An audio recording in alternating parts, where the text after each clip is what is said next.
Excellency, do you want to continue and take the one on the green legacy? On green legacy? Yes, sir.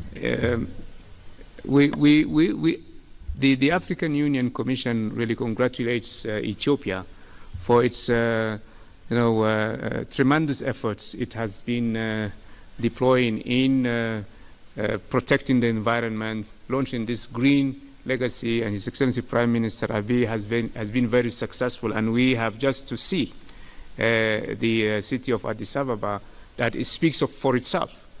And also we have to remind us all that Ethiopia organized the African Climate Summit, which is now the declaration of that summit, the roadmap of that summit will be the reference documents for the African position when it will come to defend our position in climate justice, the financing of our adaptation plan, and also the voicing also the expectations of continent in energy transition, etc., etc. All these issues, you know them.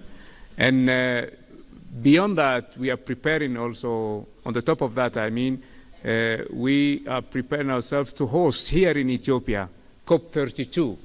This will be the first time that the African continent will host this big event where almost 100,000 people will come, and it will be a great platform to voice the requirements, let's say the demands and expectations of this continent. And we also all know that we are the most affected by climate change, and we are not the countries which has, contributed to the greenhouse effect. Yes, greenhouse effect and emissions. The African continent contributed only up to 4% to the greenhouse effect and emissions, and the polluters have to pay. They have to support our member countries to develop their adaptation plans to fight against climate change. And each and every year, devastating cyclones, droughts, floodings, hit our continent. And most recently, we had very difficult, very strong cyclones in Mozambique, southern part of Madagascar.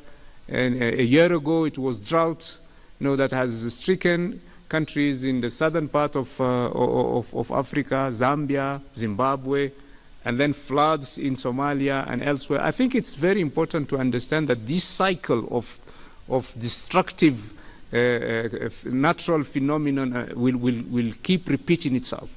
And that's why adaptation plans are really a matter of survival for our economies. Just to give you also another example, one cyclone can destroy the economy of a country for good. From an emerging economy, you can just drop to the least developed country in one night. That's why I think it's very important to understand the effect of the climate change. What we are doing also, just to finish on this point, what we are doing as advocacy is to link, to show the nexus between climate change, migration, and debt sustainability. Because it is all turning around, circling around the economies of our countries.